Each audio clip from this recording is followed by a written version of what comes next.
दूसरे टॉपिक में हमारा हो गया है अल्टरनेटिंग करंट क्या होती है। तो हम लोगों ने पढ़ा है अल्टरनेटिंग करंट एक ऐसी करंट है जो पीरियोडिकली अपनी डायरेक्शन रिवर्स करती है। Periodically means after a fix period, और उसका मैग्नीट्यूड कंटिन्यूअसली चेंज होता रहता है। और इन दोनों को, ये दोनों कैरेक्टरिस्टिक को रिप्रेजेंट करने के लिए हमने अल्टरनेटिंग करंट का एक ग्राफ बनाया था, और ये ग्राफ हमें बताता है time axis EMF in alternating current keeps on increasing, then after maximum value, after peak value, it goes on decreasing. Again, in the reverse direction, in the opposite direction, it goes on increasing, and again it comes back to zero value. So according to time, these are the changes of EMF, and these changes are represented by E is equal to E naught sine omega t. What is omega? Omega is angular velocity of the rotor. This is omega. This omega is equal to 2 pi f. This omega is equal to 2 pi upon t. What is this t? Time period of one cycle. What is this f? Number of cycles made in 1 second. ये दोनों omega है और ये omega T है। इसमें कौन कौन सी characteristic change होती हैं? आंसर है T is an independent quantity time which goes on changing, और जैसे जैसे टी चेंज होता है वैसे वैसे EMF चेंज होता है। So EMF depends upon T. EMF is a function of time. और कांस्टेंट कौन है? दो क्वांटिटीज कांस्टेंट हैं। This is maximum value of EMF and this is frequency. So frequency और टाइम पीरियड इज यूनिफॉर्म जब वो घूमता है, और लगातार उसका E जो है वो कम ज्यादा होता रहता है। इसी इक्वेशन को अगर हम इलेक्ट्रिक करंट के इक्वेशन में कन्वर्ट करेंगे तो we get the equation I is equal to I naught sin omega t. Here current keeps on changing with respect to time. The current keeps on changing with respect to time. So this graph is for I. This value is for I naught. This value is for minus I naught. And this is time period t. This is t by 2, t by 4, like that. Okay. ये चीजें हमने पिछली class में पढ़ी। आज हम ये पढ़ेंगे कि अगर ये करंट ऐसे वेरी होती है कम या ज़्यादा, तो इसकी इफेक्टिव वैल्यू हम कैसे डिफाइन करेंगे और वो इफेक्टिव वैल्यू कितनी होगी। सबसे पहले ये इफेक्टिव वैल्यू होता क्या है? इफेक्टिव वैल्यू वो वैल्यू है जिससे उसका इफेक्ट दिखता है। जैसे एक हमने हीटर चलाया, वो गर्म करेगा और जितनी हीट प्रोड्यूस करेगा वो इस पर डिपेंड करता है कि करंट कितनी फ्लो हो रही है। Heat is equal to I square R। कितनी हीट पैदा होगी? जितनी हम करंट देंगे। अगर हमने ये वाली करंट लगा दी, उस रेजिस्टेंस के साथ I को मल्टीप्लाई करना है, तो I की वैल्यू हम क्या लेंगे? I की वैल्यू 0 है, I की वैल्यू I नॉट है। I नॉट अगर 10 है तो हम I की वैल्यू 0 लेंगे या 10 लेंगे या दोनों के बीच का 5 ले लेंगे। तो आंसर है तीनों वैल्यू गलत है, क्योंकि ये अगर ऐसा स्ट्रेट लाइन होता 0 to 10 तो हम इसको 5 ले सकते थे मिडिल वैल्यू, पर ये वैसा नहीं है। हमने ये देखा है कि शुरू में I की वैल्यू बड़ी स्पीड से बढ़ती है और बाद में इसकी वैल्यू स्लोली बढ़ती है, like this. This is characteristic of sinusoidal curve. इसलिए हम इसकी एवरेज वैल्यू हाफ वैल्यू नहीं ले सकते, because it is not a linear relation, it is a sinusoidal relation. अब अगर हम इसकी वैल्यू 0 भी नहीं लेना चाहते, 10 भी नहीं लेना चाहते, 5 भी नहीं लेना चाहते, तो कितनी लेंगे? This is what we are supposed to learn today.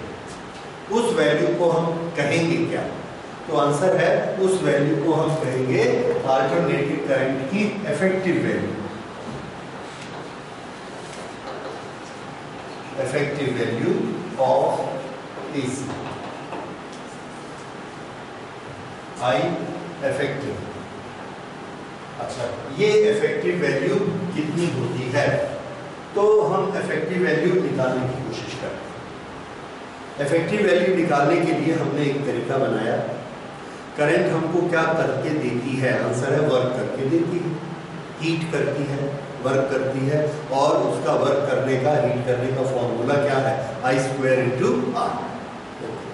हमने क्या किया, हमने एक पुराना प्रिंसिपल लगाया एवरेज निकालने का।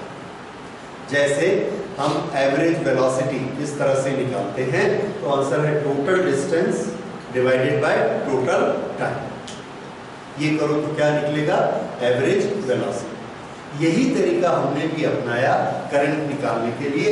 करंट हमको क्या देती है, हीट। यहां पर करंट हमको कितनी हीट देगी, ये यहां पर करंट चूंकि बदल रही है, इसलिए हमने क्या किया, बड़े छोटे से टाइम के लिए हमने हीट की कैलकुलेशन की, या वर्क डन की कैलकुलेशन की बड़े छोटे से टाइम के लिए। इस टाइम के लिए जब हम इसकी कैलकुलेशन करते हैं तो ये हीट इसके बराबर आएगी, this value is an instant value of time, at any instant this is the value of I. तो ये h होगा I² into R into dt। Formula याद आया, I² R power multiplied by time, power into time is heat, work done. So this is work done in a small time dt, जिसका हमने नाम क्या रखा, dt, और dh इसका नाम रखा। अब हमने क्या किया, इसके बाद का दूसरा dt लिया छोटा सा, और ये करंट को मेजर कर, ये इसकी करंट ली, तो ये वाली करंट और ये वाली करंट, इन दोनों में ज्यादा डिफरेंस नहीं है। हम ये मानते हैं कि इस पूरे टाइम dt में करंट की एक ही वैल्यू रही, और उसके कारण dh कितना बना होगा, तो आंसर है ये वाला I लिया, इस इंस्टेंट का I² into R into dt। अगर ये I की वैल्यू I1 है, तो इसको हमने कर लिया I1। ये I की वैल्यू I2 है, तो ये I2। इसी तरह से हमने निकालते चले गए। यहाँ पर तीसरा I, चौथा I, पांचवा I, छठवां, सातवां, आठवां। हम क्या देखते हैं, एक चीज हमको बड़ी हेल्प करती है कि हम इधर हीट निकालते हैं I² और इधर हीट निकालते हैं, फिर जब दोनों को टोटल करेंगे तो क्या वो टोटल एक दूसरे को, ये हीट और ये हीट एक दूसरे को कैंसिल करेगी, माइनस होके, या ऐड हो जाएगी, कैंसिल करेगी, क्योंकि ये कैसी है, प्लस, ये कैसी है, माइनस। ठीक है, अब देखिए यहाँ पर जो हीट बनती है, दिस इज I1² RT, इसका साइन क्या है, प्लस। यहाँ जो हीट बनती है उसकी वैल्यू क्या होगी, DH। मान लीजिए ये I हमने लिया, और इसकी वैल्यू है -I, ये। ओके, तो DH किसके बराबर हुआ, -I का square into R into dt। -I का स्क्वायर क्या होता है, प्लस की माइनस, प्लस I² R। अब बताइए, ये वाला DH और ये वाला DH, ये हीट आपस में ऐड होंगी कि कैंसिल होंगी, ऐड। समझ आया? तो हमारा इसमें एक ये बेनिफिट होता है कि कैंसिलेशन नहीं होता, यानी आधे साइकिल में I ने जो वर्क करके दिया, अगले आधे साइकिल में जो वर्क करके दिया, that work done is always positive. ठीक है, भले I ऊपर जा रही हो, भले I नीचे जा रही हो। और इस बात को भी आप अच्छी तरह से समझ सकते हैं कि एक तार में अगर I इधर जा रही है तो रास्ते में 1000 कोलिजन करती है, 1000 कोलिजन उसने किए, हीट निकली। अब जब ये इधर आएगी फिर 1000 कोलिजन करेगी, फिर हीट निकलेगी, तो वो हीट एब्जॉर्ब नहीं करेगी, क्या करेगी, हीट निकालेगी। यानी इधर से भी गया तो भी हीट निकली, इधर से गई करंट तो भी हीट निकली, तो क्या डायरेक्शन से कोई फर्क पड़ा? नहीं पड़ा। यही चीज हुआ कि जब हम एक तरफ की डायरेक्शन लेते हैं और दूसरी तरफ की डायरेक्शन लेते हैं तो हीट तो दोनों में पॉजिटिव ही आती है। ठीक है, work done is positive. Okay, इसलिए हम पूरे साइकिल का हीट हम निकाल लेते हैं। अब हीट इन कंप्लीट साइकिल कितनी हो जाएगी? हीट इन कंप्लीट साइकिल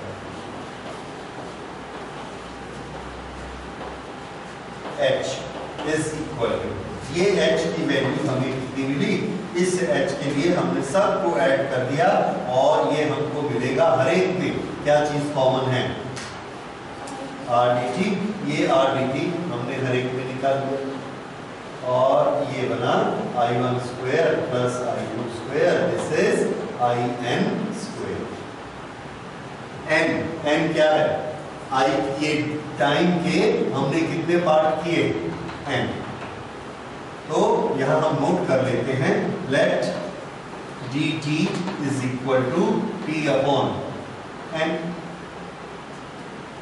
ये जो छोटा सा टाइम पीरियड है ये हमने कितना माना? फुल टाइम पीरियड का nth part, t upon n। ठीक है, ओके। उसके लिए हमने पहला h निकाला, दूसरा h निकाला, तीसरा निकाला, चौथा निकाला और ये सब n को हमने जोड़ दिया तो I1 square, I2 square, IN square R into dt, this is total heat. ठीक है, अब इस टोटल हीट में हम किसको डिवाइड करना चाहते हैं? ओके, ये जो टोटल हीट बनी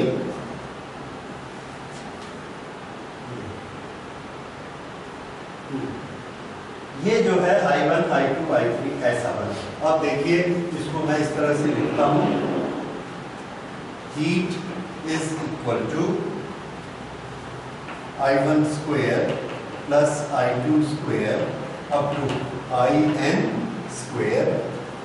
इस पूरे को n से डिवाइड किया और मल्टीप्लाई किया R into dt into n। n से ही डिवाइड किया, n से ही मल्टीप्लाई किया, that is allowed in mathematics. Okay, ये करने के बाद में लीजिए dt इंटू n क्या बन गया? टाइम।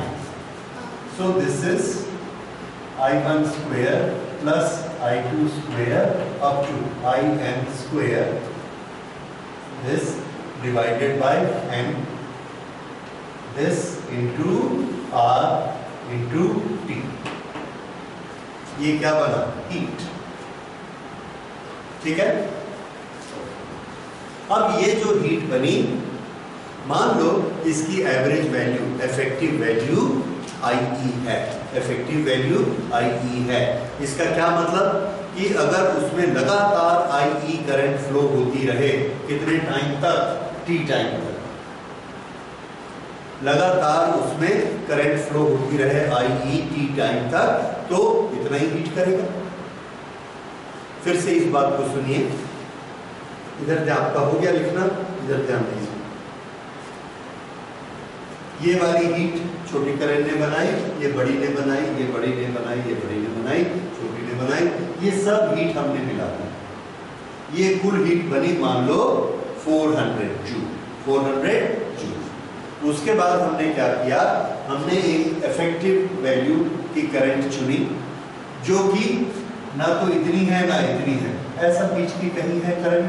उस करंट के साथ उस करंट को हमने फ्लो कराया, वो करंट लगातार ऐसे फ्लो हुई। ये वैल्यू कितनी है? I effective. तो यहां पर हमने इसको मल्टीप्लाई किया, I effective multiplied by time, I effective multiplied by time, I effective multiplied by time, ये। और इन सब को आपस में जोड़ दिया और जोड़ने के बाद क्या निकला? Total heat. ये टोटल हीट उतनी ही आई जितनी ये। कैसे? हमने I की वैल्यू ऐसी चुनी, I की वैल्यू इस तरह से हमने चुनी, जैसे कि यहां पर ये I की वैल्यू 1 है, ये I की वैल्यू 10 है, तो हमारी एक वैल्यू आई 6-7 के आसपास। ये कभी 1 जाती है, कभी 10 जाती है, कभी हीट 1 बनाती है, कभी हीट 10 बनाती है।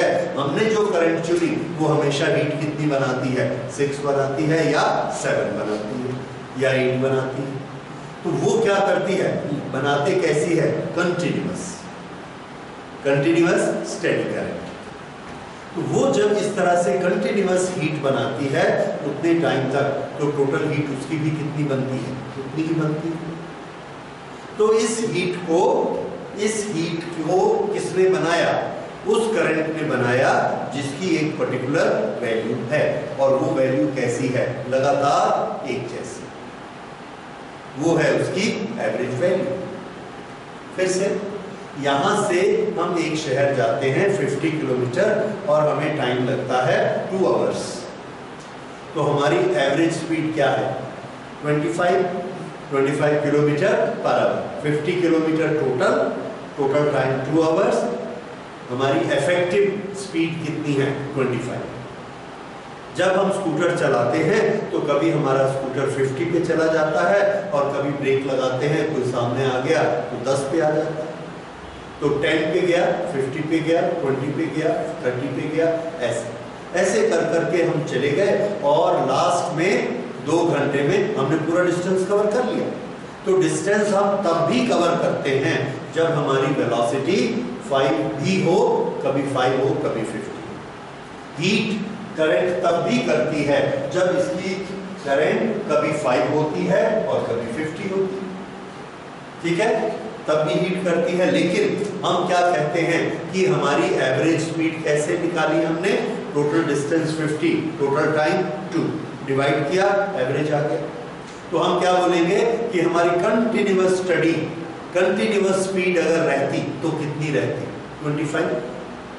वो क्या कहलाती, हमारी इफेक्टिव स्पीड, क्योंकि आफ्टर ऑल 50 किलोमीटर हम कितनी देर में गए हैं, 2 घंटे में, तो हमारी इफेक्टिव स्पीड क्या है, 25, जो कि हमारी एक्चुअल स्पीड नहीं थी, कभी कम थी कभी ज्यादा थी। यहाँ पर करंट कभी कम थी कभी ज्यादा थी, लेकिन जो टोटल हीट हुआ वो हीट किसके बराबर हुआ, वो हीट उसके बराबर हुआ जो एक करंट आई इफेक्टिव इतने टी टाइम में हमको हीट करके देती। टी टाइम में अगर हम हीट कराते उतना ही हीट होता, किस करंट से, IE से। यहां पर किस करंट से हीट हुआ, 0 to I0, 0 to I0 ये वाली AC ने हीट किया, IE रेगुलर ने हीट किया, और ये दोनों की हीट कैसी है, बराबर। अगर ये दोनों की हीट बराबर है तो इस करंट की इफेक्टिव वैल्यू कितनी, आंसर है इतनी। अब कुछ बात आ रही समझ में। तो हमने इफेक्टिव वैल्यू की ये डेफिनेशन बनाई, क्या डेफिनेशन बनाई, the effective value of alternating current is that value of steady current which will do the same work in one time period which is done by alternating current in the same time period। दोनों की क्या चीज बराबर कर दी, work done. दोनों का क्या चीज बराबर कर दिया, टाइम। इसलिए दोनों का क्या बराबर मान लिया हमने, करंट। दोनों की करंट इक्वल मान ली, जबकि ये करंट कैसी चली है, यूनिफॉर्म। ये करंट कैसी चली है, कम और ज्यादा। जब कम होती है तो इससे कम होती है, जब ज्यादा होती है तो इससे ज्यादा भी होती है। तो कभी कम काम करती है और कभी ज्यादा काम करती है। एवरेज में उसका काम इतना ही होता है जितना ये करती है। इस तरह से ये इसकी इफेक्टिव वैल्यू आई। अच्छा, तो क्या चीज दोनों में इक्वल हुआ, वर्क डन। ये कितना वर्क करती है टी टाइम में, तो आंसर है work done by effective current, work done और heat produced, heat in time T by effective current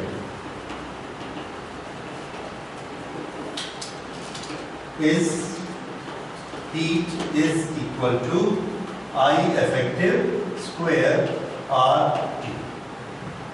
इसमें हमको कैलकुलस की जरूरत नहीं है। क्यों नहीं है कैलकुलस की जरूरत, क्योंकि I वेरिएबल नहीं। यहाँ पर I लगातार कैसा है, same value.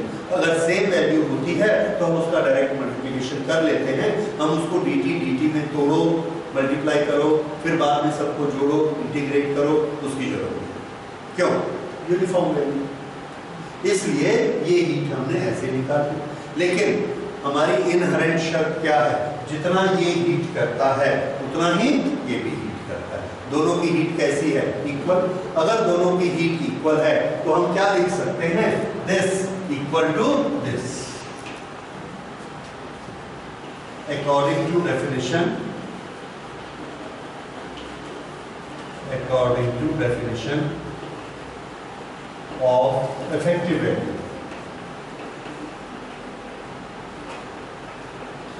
the effective value of current, heat produced is same.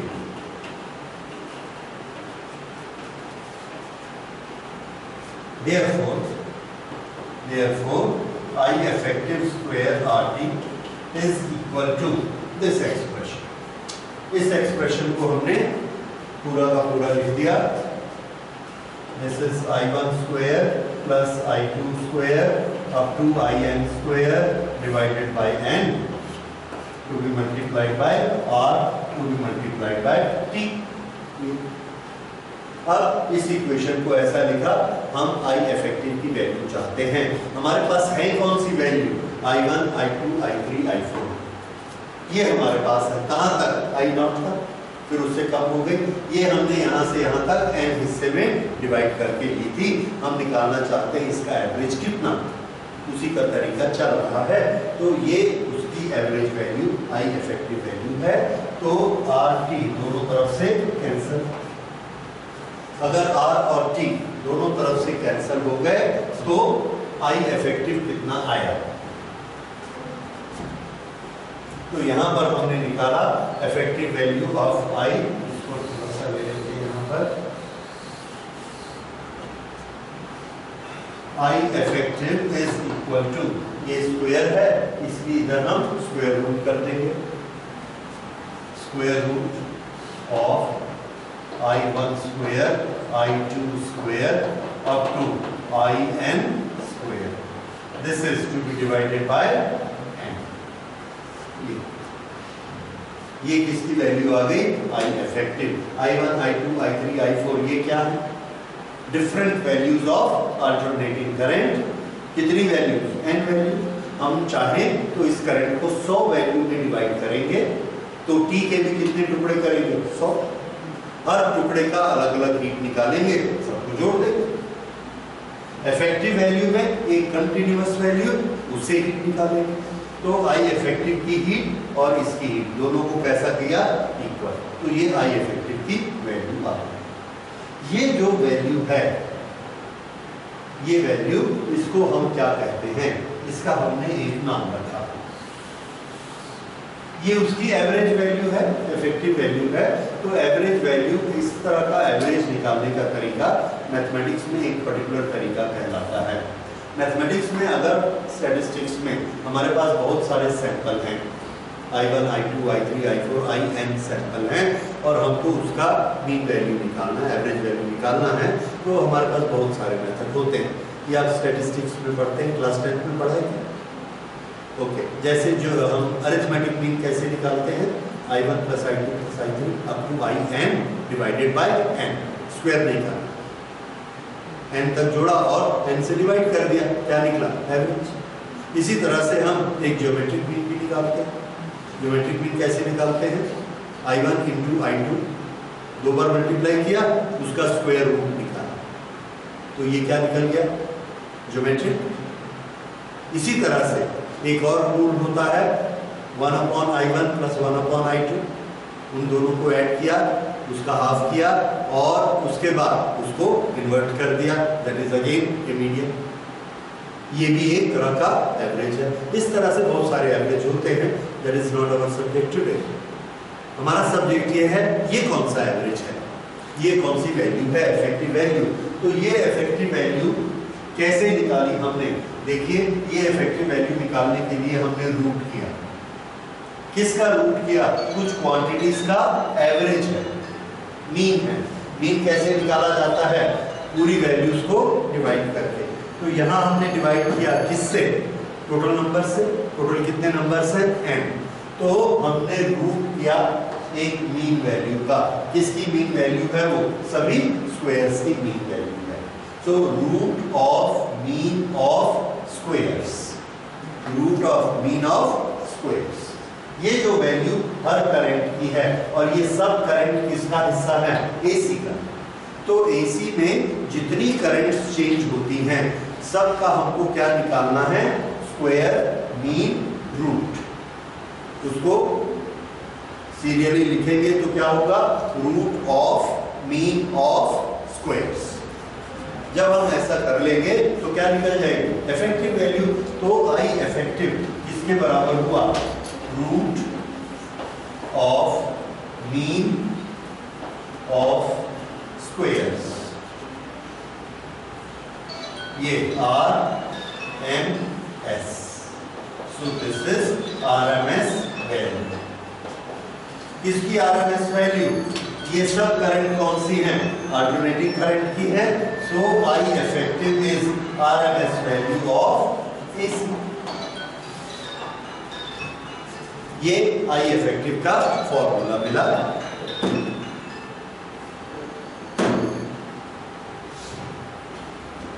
Okay, ये इफेक्टिव वैल्यू का फॉर्मूला नोट करिए। तो इफेक्टिव वैल्यू कौन सी एवरेज हमने लेनी है? RMS एवरेज लेनी है। ये जो ऑर्डिनरी मीन होता है कि I1, I2, I3 को IN तक ऐड कर दो और n से डिवाइड करो, ये क्या निकला? मीन। वो वैल्यू नहीं लेनी। तो इसमें हम कौन से वैल्यू लेते हैं? सबका स्क्वायर आपस में ऐड करो और उसका एवरेज निकालो। क्यों हम स्क्वायर्स का एवरेज निकालते हैं? क्योंकि ये स्क्वायर आया कहां से? हमारे फॉर्मूला में। तो आंसर है ये, जब हम हीट निकाल रहे थे, वर्क निकाल रहे थे, तो हमने क्या फॉर्मूला यूज किया था? आई स्क्वायर आर। क्यों हम हीट और वर्क निकालते हैं? क्योंकि हम इलेक्ट्रिक करंट का यूज क्या करते हैं? वर्क करवाने के लिए। पंखा चला के उससे वर्क कराते हैं, पंप से उससे वर्क कराते हैं, हीटर में डालते हैं तो हीट करके वर्क करके देती है। हर जगह वो आई कैसी यूज होती है? आई स्क्वायर बन के। आई स्क्वायर बन के, इसलिए हमको मीन भी कैसे निकालना पड़ा? आई स्क्वायर का मीन निकालना पड़ा। आई स्क्वायर का मीन निकाला, वो मीन उतना ही होना चाहिए जितनी आई इफेक्टिव होती। इसलिए ये हमने एक तरीका बनाया आई इफेक्टिव निकालने का तरीका। तो आई इफेक्टिव के लिए हमको क्या चाहिए? RMS value of current. अब अगला टॉपिक, ये जो इफेक्टिव वैल्यू है जिसको हम RMS वैल्यू भी कहेंगे, इसकी वैल्यू कितनी होती है? कितनी होती है के लिए हमको पहले एक रेफरेंस पॉइंट चाहिए। जैसे हमने आपसे पूछा कि इसका वेट कितना है, मास बताओ, तो उसके लिए हमारा रेफरेंस क्या है? 1 kg। 1 kg मास को हम सब पहचानते हैं, तो हम क्या बोलेंगे? ये 0.2 kg है। 0.2 kg। चूंकि हम kg को जानते हैं, इसलिए हम 0.2 kg को भी जानते हैं। जब तक हम एक रेफरेंस यूनिट नहीं बनाते, तब तक हम किसी चीज की वैल्यू मेजरमेंट नहीं कर सकते। तो यहां पर अगर हमसे पूछा जा रहा है कि आई इफेक्टिव कितनी होती है एसी की, तो हम बोलेंगे किसके कंपेयर में बताएं? तो उसके लिए हमने कंपैरिजन करने के लिए जो करंट चुनी, एसी की वैल्यू लगातार चेंज होती है। एक वैल्यू ऐसी है जो बार बार रिपीट होती है और उसको हम पहचान लेंगे, that is maximum value, peak value, that is I not. तो करंट जब चेंज हो रही है 0 to I0, 0 minus I0, 0 plus I0, तो हम जब इफेक्टिव वैल्यू निकालेंगे तो हम आपको ये बताना चाहेंगे कि इफेक्टिव वैल्यू जो है वो I0 की 50% है, या I0 की 70% है, या I0 की 40% है। तो आपको बात समझ में आती है। हम एक ऐसी एसी करंट लेकर आए जिसकी मैक्सिमम करंट I0 20 एम्पियर तक पहुंचती है, फिर 0 हो जाएगी, लेकिन पीक वैल्यू कितनी? 20। और हमने ये बताया कि हमारा एसी का फॉर्मूला ये कहता है कि इफेक्टिव वैल्यू 70% होती है पीक की। तो 20 क्या है उसकी मैक्सिमम वैल्यू, तो उसकी इफेक्टिव वैल्यू कितनी आ गई 14, 70%। इसी तरह से दूसरी जगह पर हमने बताया कि यहाँ पर भी एसी आ रही है, कभी 0 कभी 50, कभी 0 कभी 50, 0 50 0 -50 0 50 0 -50। तो इफेक्टिव वैल्यू कितनी लेंगे आप? हमको फॉर्मूला क्या याद है 70%। तो अब बोलिए कितनी हो जाएगी इफेक्टिव वैल्यू? 7 5 35। तो इफेक्टिव वैल्यू कितनी हो गई 35 एम्पियर इफेक्टिव वैल्यू है। इफेक्टिव वैल्यू का क्या मतलब कि ये जो 0 to 50 है हमको उतना ही काम करके देती है जितनी वो लगातार 35 होती तो करते हैं। ये बात समझ में आ रही है? तो इसलिए हम इफेक्टिव वैल्यू किस भाषा में बताना चाहेंगे? हम इफेक्टिव वैल्यू बताना चाहेंगे I effective is equal to a fraction of I naught. ये फ्रैक्शन 0.6 हो सकता है, 0.7 हो सकता है, 0.5 हो सकता है। इसकी वैल्यू हमने निकाल ली। ये वैल्यू अगर निकल गई तो उसके बाद क्या होगा? जब भी हमको बताया जाएगा कि इस बल्ब में जो करंट फ्लो हो रही है उसका मैक्सिमम करंट 3 एम्पियर जाता है, तो इफेक्टिव करंट कितना होगा? मैक्सिमम 3 जाता है। तो हमको क्या समझ में आया कि ये कभी 0 रहता है और कभी 3 जाता है, फिर 0 जाता है और फिर उल्टी डायरेक्शन में 3 जाता है, फिर 0 जाता है, फिर 3 जाता है। तो इफेक्टिव कितना? हमको बताया गया कि इफेक्टिव वैल्यू 70% होती है। तो हम क्या समझ जाएंगे कि इसमें कितनी इफेक्टिव करंट जा रही है? 7 3 2.1। कितनी करंट इसकी इफेक्टिव है?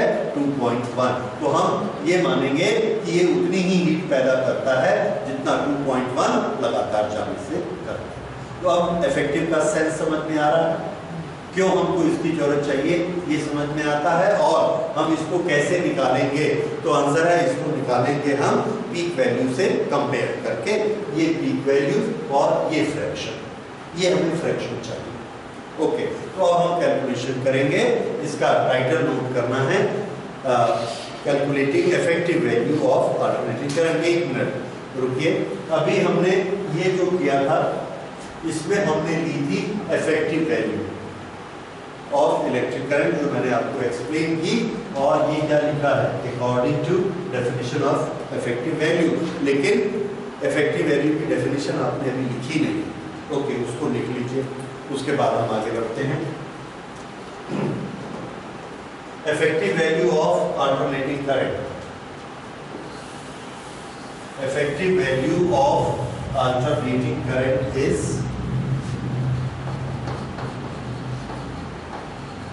effective value of AC current is that steady current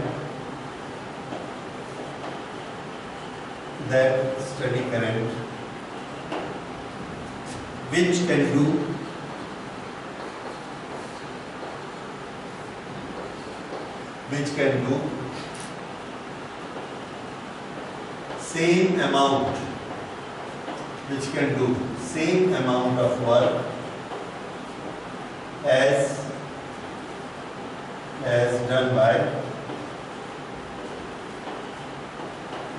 as done by AC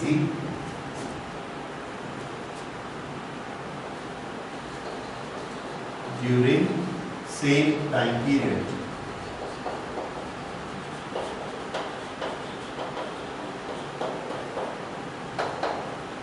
Effective value of AC current is that steady current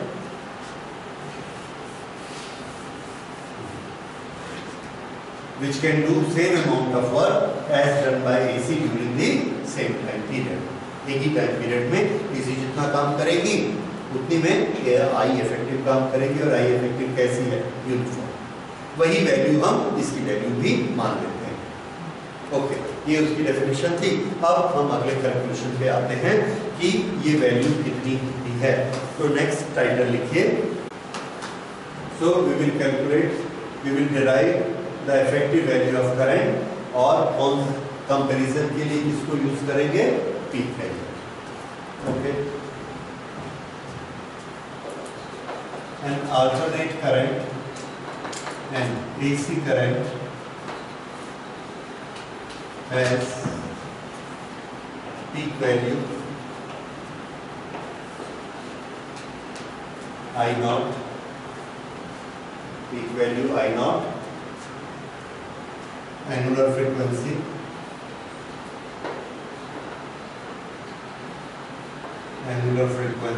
omega. Then its current at any instant,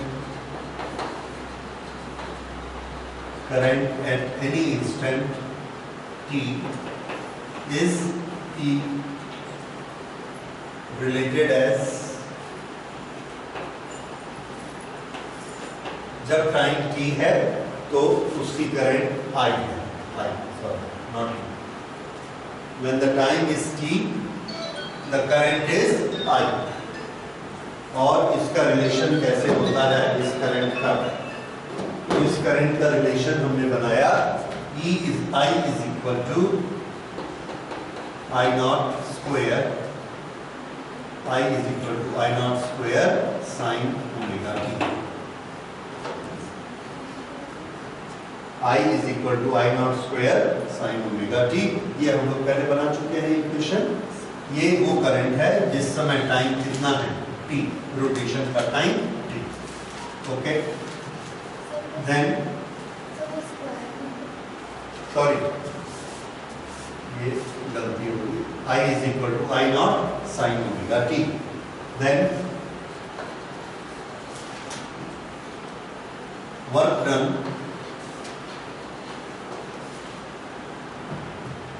by this current in a small time period,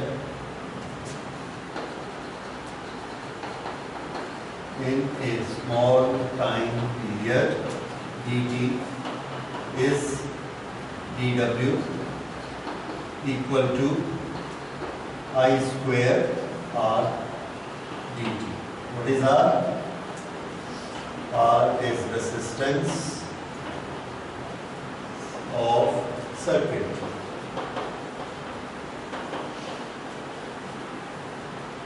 R is resistance of circuit. तो I square R T. T हमने कितना लिया? A very small time dt. Work done कितना हो गया? dw. Okay. Then और dw is equal to I को हम क्या लिख सकते हैं? I naught square sin square omega t, I naught square sin square omega t and r into dt. ठीक है? I square, I is equal to what? I naught sin omega t. तो उसका स्क्वायर कर दिया I naught square sin square omega t. This is the work done. Small work done in a time period, very small time period t. Then what will be the work done for the total cycle, for one cycle? Therefore, work done in one complete cycle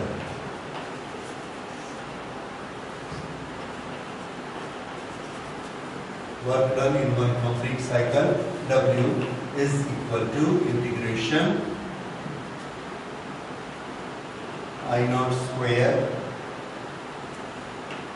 sin square omega t into r into d. The values which are constant and do not changing are I naught and resistance R. So we can write it as I naught square into R. Inside the bracket, this will be function of time is sin square omega t into dt, and this complete work is to be done for one time period. So this integration has to be done from time 0 to time t. Time 0 to time t. This we will add up all the values. So this is sin square omega t dt. This is equal to, अब इस ये जो portion है I not square r, there is nothing much to do in it, ये ऐसा ही रहेगा. ये जो इंटीग्रेशन है, integration of sin square omega t dt, this we have to solve from 0 to t. तो sin square omega t multiplied by dt, इसको अगर हम टोटल वैल्यूज निकाल के 0 to t तक इंटीग्रेट करें तो ये इसकी वैल्यू आएगी t अपॉन 2. t अपॉन 2 ये इसकी वैल्यू आती है. ठीक है. अब आप लोग पूछेंगे कैसे आती है, तो कैसे आती है इसके लिए आपकी मैथमेटिक्स की क्लास लगेगी. That is not physics anyway, लेकिन हम कर लेते हैं कैसे आएगी.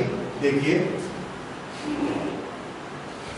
ये sin square omega t dt, इसका इंटीग्रेशन करना है. sin स्क्वायर ओमेगा t इसको हम लिख सकते हैं 1 minus cos 2 omega t upon 2. ये फेमस इक्वेशन है, ये आपको मालूम है. sin square omega t is equal to this. This is to be multiplied by dt. Okay. अब इस ब्रैकेट को ओपन किया, ये 2 को तो बाहर कर देंगे, दैट इज ए कांस्टेंट. ठीक है. ये है I नॉट स्क्वायर r, ये 2 बाहर आ गया हाफ. इंटीग्रेशन किसका होगा, dt into 1 is dt minus cos 2 omega t into dt. इसका इंटीग्रेशन करना है, ये 2 पार्ट्स है तो इसलिए ये इंटीग्रेशन हो गया 0 to t, ये भी 0 to t. This part is clear. Okay. Next equal to half. Integration of dt कितना होता है t, उसकी वैल्यू रखिए t minus 0. How much it will come to t minus cos 2 omega t का इंटीग्रेशन होता है sin 2 omega t divided by 2 omega. ठीक है. और इसकी लिमिट्स 0 टू t. ओके. ये जो ओमेगा होता है, ये ओमेगा ये किसके बराबर होता है, omega is equal to 2 pi upon t. तो इसको हमने लिख दिया 2 pi upon t and small t, ऐसा लिखा जा सकता है. अब ये इसका इंटीग्रेशन हो गया. अब लिमिट अप्लाई करते हैं. तो पहले t की जगह क्या रखना है, t. अगर हम t की जगह t रखते हैं t अपॉन 2 माइनस, इस t को यहां रखिए, t और t cancel, sin 4 pi is equal to 0. क्या आ गया 0. ठीक. 0 माइनस t की जगह 0 को रखिए, ये पूरा क्या हो गया 0. sin 0 is how much 0. सो ये माइनस के बाद वाला पोर्शन क्या हो गया 0. Now we need not write it. तो आंसर कितना आया t/2. ये क्या हमने स्टार्ट किया था, integration of sin square omega t dt 0 to 3. तो अब से इसकी हमको बार बार जरूरत पड़ेगी कि sin स्क्वायर ओमेगा t का 0 to t तक एवरेज वैल्यू कितनी होती है. फिर से sin स्क्वायर ओमेगा t की sin square omega t dt, इसकी एवरेज अगर आप निकालेंगे 0 to t तक, इसका एवरेज कितना होता है, आंसर t/2. इसको याद रखिए, ये 3 बार कम से कम और आएगा इसी में, उस समय हम ये कैलकुलेशन नहीं करेंगे. ओके. तो आप देखिए ये आ गया. This is what work done. Similarly work done by effective value, work done by effective value,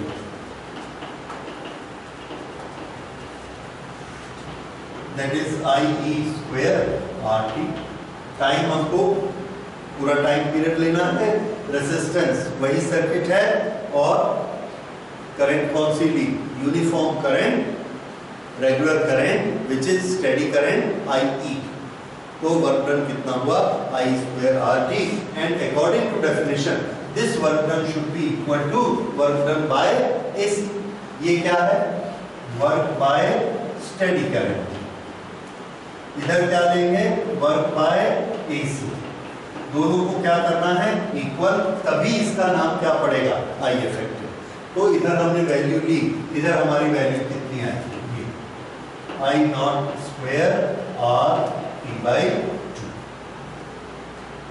क्या कैंसिल होगा R and T and what we get is I effective is equal to I naught upon root 2, I naught upon root 2, ये I effective की value. I naught को हम पहचानते हैं, ये क्या है अल्टरनेटिंग करंट की पीक वैल्यू मैक्सिमम वैल्यू, तो I naught upon root 2 is the effective value of electric current. Is it clear? Okay, इसको अगर आप डेसिमल में चेंज करना चाहें you can very well do it. So I effective will be 0.707, ये क्या हो जाएगा रूट 2 अपॉन 2, रूट 2 की वैल्यू कितनी होती है 1.44, उसको हमने 2 से डिवाइड कर दिया 0.70741 है 60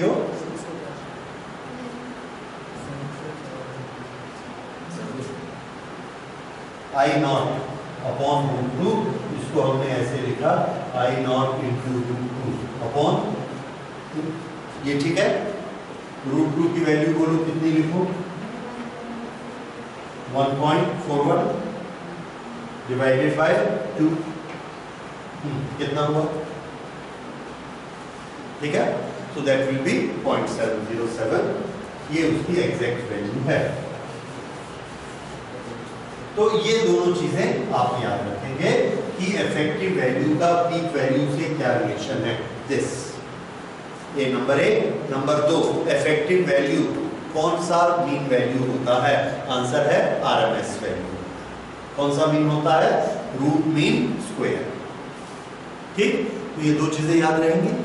इन दोनों के डेरिवेशन अगर एग्जाम में पूछे जाते हैं तो आप कैसे डिसाइड करोगे कि आपको आरएमएस निकालना है या ये वाला डेरिवेशन करना है, तो जरा क्वेश्चन को सुनिए। Derive expression for effective value of I, derive expression for effective value of I, ये करना। फिर से derive RMS value of I, यही करना, ठीक है। ये आपसे नहीं पूछा जाता है, मैंने बहुत कम वो क्वेश्चन देखा है that what should be the average value of current in case of AC, जिसमें आप क्या निकालेंगे effective value is I RMS, इसको नहीं पूछा जाता। और इसको आप देखेंगे कि effective value of I effective is equal to RMS value of I not, और आई ये आपकी बुक में भी नहीं दिया गया, लेकिन हर जगह क्या मान लिया गया है that I effective is RMS value. तो ये हमको बार बार डाउट मन में होता है कि आई इफेक्टिव हम आरएमएस वैल्यू ही क्यों लेते हैं और कोई वैल्यू क्यों नहीं लेते, 0.5 क्यों नहीं ले लेते, मीन वैल्यू क्यों नहीं ले लेते, ज्योमेट्रिक मीन क्यों नहीं ले लेते, ठीक है, किसी तरह और तरह का मीन क्यों लेते, आरएमएस ही क्यों लेते। तो पिछली बार आपने देखा, हमने प्रूफ किया कि आई इफेक्टिव कौन सा मीन होता है आरएमएस मीन, लेकिन एग्जाम के लिए इसकी वैल्यू है उसकी वैल्यू नहीं। एनीवे, तो आपको सिर्फ इतना ही करना है, उसको साथ में मत लोड करिए। For 3 marks this is good enough. Okay, so this gives us the effective value. अब अल्टरनेटिंग करंट में दो क्वांटिटीज लगातार ऑसिलेट करती हैं, one is current and other is EMF. Basically कौन ऑसिलेट करता है, ईएमएफ। जब हम सर्किट कंप्लीट करते हैं तो उससे करंट बन जाती है, तो करंट भी ऑसिलेट करती है। तो जो अल्टरनेटिव ईएमएफ होता है उसकी इफेक्टिव वैल्यू कितनी होगी, तो हमको कोई प्रॉब्लम नहीं है, इसमें हमको फॉर्मूला मालूम है I into R is equal to E, I into R is equal to E. तो दोनों तरफ R से मल्टीप्लाई कर दीजिए, तो ये क्या हो जाएगा EMF effective is equal to E naught divided by root, effective EMF या इफेक्टिव करंट कौन सी वैल्यू होती है? आरएमएस वैल्यू होती है। तो इसको हम ऐसा भी लिख सकते हैं, RMS value that is E RMS is equal to E not upon root 2। तो ई नॉट किसके बराबर होता है? This is root 2 E RMS. अच्छा, अब बात यह है कि किसी सर्किट में अल्टरनेटिंग करंट फ्लो हो रही है। अगर उसमें अल्टरनेटिंग करंट फ्लो हो रही है तो उसकी एक पीक वैल्यू होगी और उसकी एक हम आरएमएस वैल्यू भी निकाल सकते हैं। क्या जरूरत है हमको आरएमएस वैल्यू निकालने की? क्या पीक वैल्यू से हमारा काम नहीं चलता जो हम आरएमएस वैल्यू के पीछे पड़े हैं? तो आंसर है कि आरएमएस वैल्यू से हमारा सीधा सीधा फॉर्मूला होता है आई स्क्वायर आर, और वो क्या निकाल देता है? वर्क।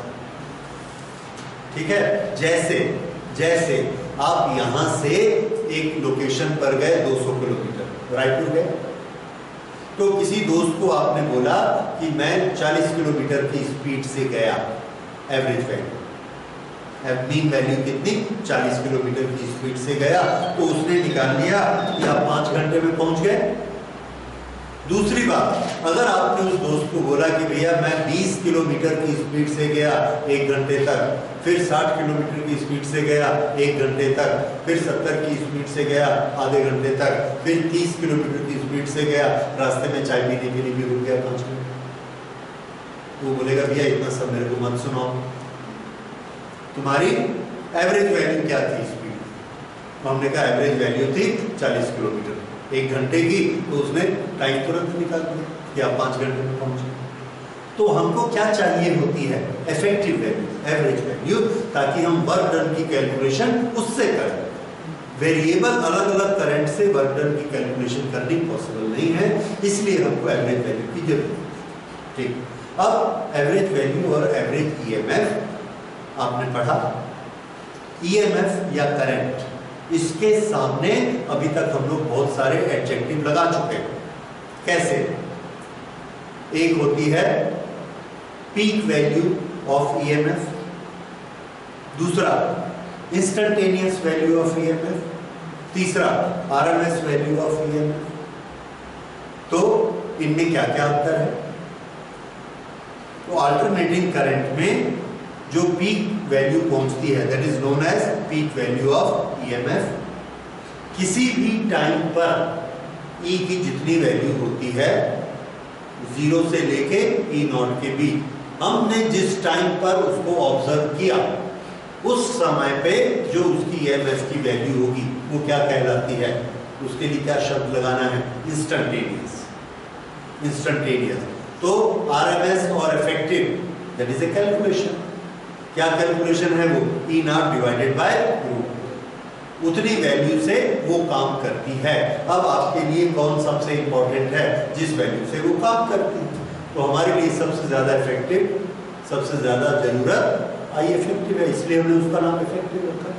ओके, अब हम मार्केट से एक पंप लेकर आए, इलेक्ट्रिशियन ने पूछा कि मैं इसकी लाइन डाल देता हूं, आप ये बताइए पंप कितनी करंट लेता है? अब पंप चल रहा है, हमने उसको करंट बतानी है, तो हम उसको बोलते हैं कि इस पंप की इस समय इंस्टेंटेनियस करंट तो भैया 6 एम्पियर है। ठीक है, वो बोला नहीं समझ में आया। बोले ऐसा है कि अल्टरनेटिंग करंट है, कम होती है ज्यादा होती है, तो ये जो करंट इसमें फ्लो हो रही है ये ज्यादा से ज्यादा 12 एम्पियर तक जाएगी, कम से कम 0 एम्पियर।